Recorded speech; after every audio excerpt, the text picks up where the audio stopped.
Koppel, host of the Time for Coffee podcast, where you get firsthand career advice into the jobs and industries that interest you the most.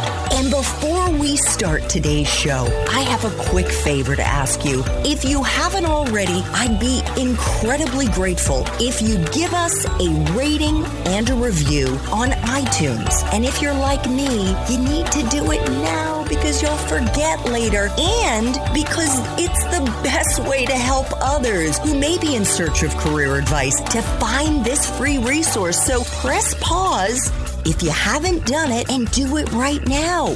I'll wait. Thanks so much and enjoy today's show.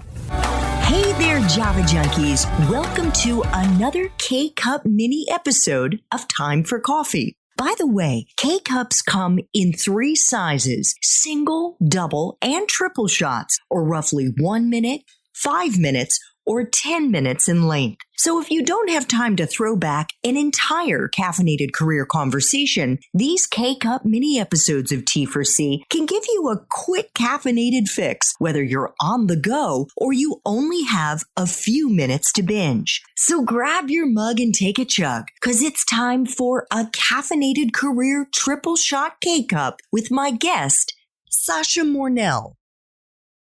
Could you take us behind the scenes and maybe share a real life story about what it's been like over the last 10 years? Because I know that there are some folks who maybe have really kind of swallowed the Kool-Aid on the unicorn stories, the, Facebooks, you mentioned Airbnb, the Rent the Runway, other mega startup successes. And there's still a kind of romanticized mystique around the startup world.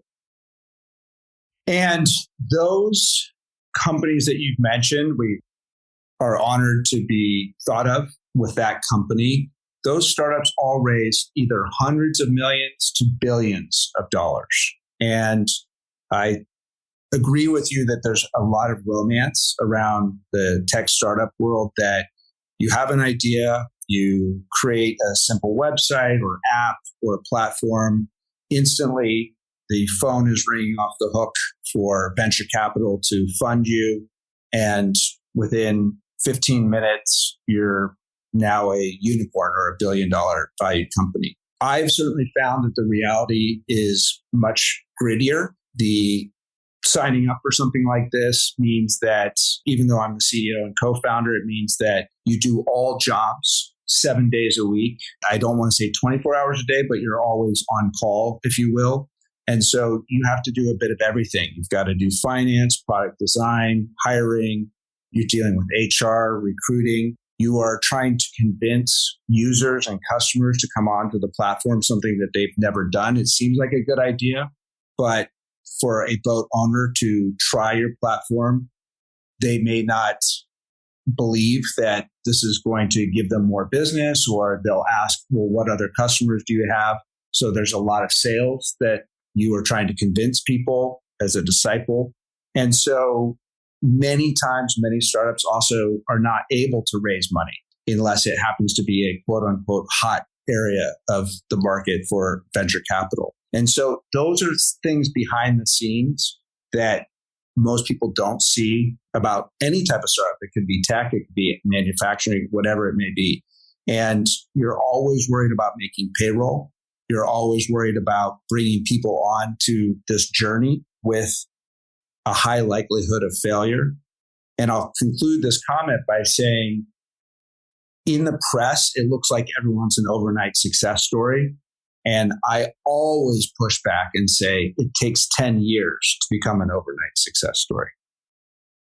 So where is GetMyBoat in this life cycle in terms of being a success? I know you partnered with and have an investment with Yanmar. You can explain what Yanmar is, and they've bought, what was it, 49% or 51% of GetMyBoat recently. Could you kind of give us a state of play of where GetMyBoat is? Sure.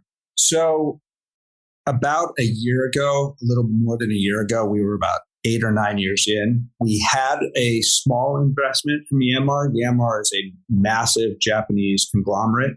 They have a engine manufacturing division in the marine space. They are a private company out of Japan. They've been around for about 110 years, do about $10 billion in sales. So they made a small investment in us back in 2017, 2018 timeframe. My business partner and I have taken venture capital in previous startups that we've had and decided on this particular journey, we were fortunate to have some resources. We didn't want to pursue that path. Can you say why? That's a whole other podcast, but in brief, venture capital comes with a lot of strings. And to be very succinct, venture capitalists' job is to maximize the value of their investment, and they will do that any way possible. But everything else is secondary to that. My business partner and I believe in product.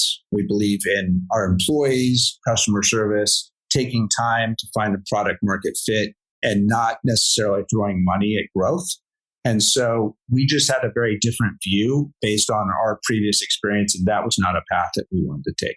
So we had this strategic partner, Yanmar, who made this investment. And then about 15 months ago, there was us and a few other competitors in the space. Some things started changing last summer, particularly one European competitor by the name of ClickandBoat was acquired by a huge growth equity fund, Primera. And that really changed the dynamics of our marketplace, where a super well-funded competitor was threatening to come in the United States. So we had to pivot from our strategy of just growing organically and slowly and started looking around to what's best for our future and what's best for the company. And that at that point included looking to some of the other companies that had been interested in acquiring us. So that process, and you talked in the espresso shots about how busy we have been for the last 17 or 18 months. That process is a very intense process. And it turned out that Yanmar was interested in acquiring a majority stake in GetMyBoat. They knew us very well. They knew me very well. We had a good working relationship over the last 4 to 5 years.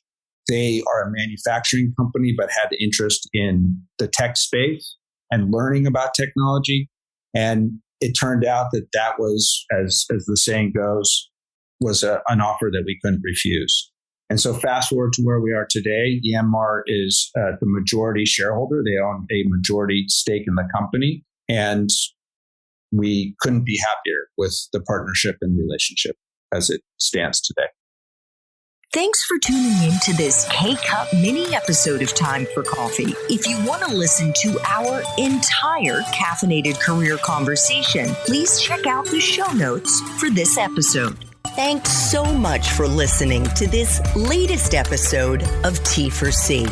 And if you're interested in learning more about my coaching services for confused college students and recent grads, feel free to check out the Time for Coffee website under the coaching tab at time4coffee.org or text me at 202-236-5712. That's 202-236-5712.